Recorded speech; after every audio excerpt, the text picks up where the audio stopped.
মুসআব ইবনে উমাইর যুবক, তরুণ, মক্কার সবচেয়ে ধনীদের একজন, বাবা বিলিয়নিয়ার ছিল, অনেক টাকা পয়সা ব্যবসা ছিল, মারা গেছে, মায়ের একটাই সন্তান।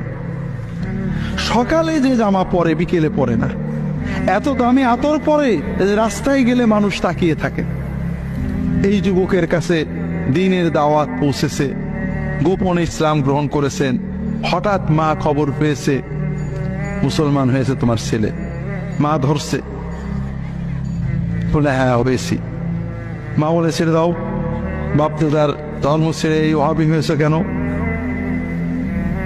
আর ওরা বলতে থাকে স্থাবেই, মানে বাপ দাদার ধর্ম ছেড়ে নতুন জিনিস নেওয়া। আমরা যেমন বলি ওহাবি। বলে না মা ছাড়বো না। মা অনুরোধ করেছে শুনিনি, মা জেদ করেছে শুনিনি, মায়ের জেদ বেড়েছে, মা ছেলেকে বেঁধে রেখেছে, খেতে দেয় না। 2-3 দিন চলে গেছে, মা আশা করছে যে ছেলে এখনই আমার কথা শুনে খাবে, ছেলে আর খাই না। মায়ের মন তো একজন বুঝিয়েছে, ছেলেকে বেঁধে মেরে ফেলে কি হবে, ছেড়ে দাও যা করে করো। শেষ পর্যন্ত মা ছেড়ে দিয়েছে, কিন্তু আমার বাড়ি তো ঠাই নেই। যে যুবক সকালে যে কাপড় পরতেন বিকালে পরতেন না, সেই যুবক একটা কাপড় নিয়ে হিজরত করলেন। রাসূলুল্লাহ সাল্লাল্লাহু আলাইহি ওয়াসাল্লাম দ্বাদশ নবুয়তি বছরে এই 12 জন মুসলমানের সাথে তাকে পাঠালেন মদিনায় দ্বীনের দাওয়াত দিতে। কি সুন্দর দাওয়াত দিয়েছেন। পরে 1 বছর না যাইতে মদিনার অধিকাংশ মানুষ মুসলমান হয়েছে এবং 75 জন লোক মুসলমান হয়ে নবীজিকে মদিনায় নেওয়ার জন্য নবুয়তের 13 বছরে জিলহজ মাসে হজের সময় মক্কায় চলে এসেছে। সুবহানাল্লাহ। কেমন দাওয়াত দিতেন! ওই মদিনার লোকেরাও বিরোধিতা করত। ফাদবররা শুনেছে গরিব যুবক এরা মুসলমান হয়ে যাচ্ছে। আওস এবং খাজরাজের যারা নেতা তারা খেপছে, ওই মক্কার থেকে একটা বদমাইশ আসছে, তাই না, আমাদের যুবকদেরকে নষ্ট করছে, এই সরল লোকদেরকে নষ্ট করছে।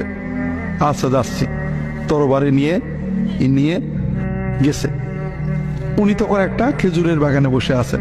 বলছে তোমার কি জানের মায়া আছে না নেই? জানের মায়া থেকে কেটে পড়ো, আমাদের যুব সমাজকে সাধারণ মানুষকে নষ্ট করো না। উনি বললেন একটু বসবেন না দাঁড়িয়েই কথা বলবেন? বসেন, আমি একটু কথা বলে শুনেন, যদি ভালো না লাগে আপনি আমাকে তাড়িয়ে দিন, যদি ভালো লাগে মেনেন। নরম করে সুন্দর করে মহব্বতের সাথে দিল দিয়ে বলেছেন। ওই অ্যারোগ্যান্ট মাতবর নরম হয়ে গেছে। তা তো কথা ঠিক, আপনি তো জোর করে আমার কাছে দেবেন না, আপনি শুনেই দেখি। বসেছেন, ইসলামের কথা বুঝিয়েছেন, মহব্বত দিয়ে হৃদয় দিয়ে আদর দিয়ে সুন্দর করে বুঝিয়েছেন। ওই লোকটা ওই এক সিটিংয়েই সঙ্গে সঙ্গে মুসলমান হয়ে গেছে। এইভাবে বিনয়ের সাথে, ভালোবাসার সাথে, আদরের সাথে, তাকওয়ার সাথে হৃদয়ের সবটুকু অনুভূতি উজাড় করে দিয়ে মদিনার দাঁড়ে দাঁড়ে নারীর কাছে, পুরুষের কাছে, শিশুর কাছে, কিশোরের কাছে, মাতবরের কাছে, কমন পিপুলের কাছে মুসআব ইবনে উমাইর গিয়েছেন, তার সাথীরা গিয়েছেন।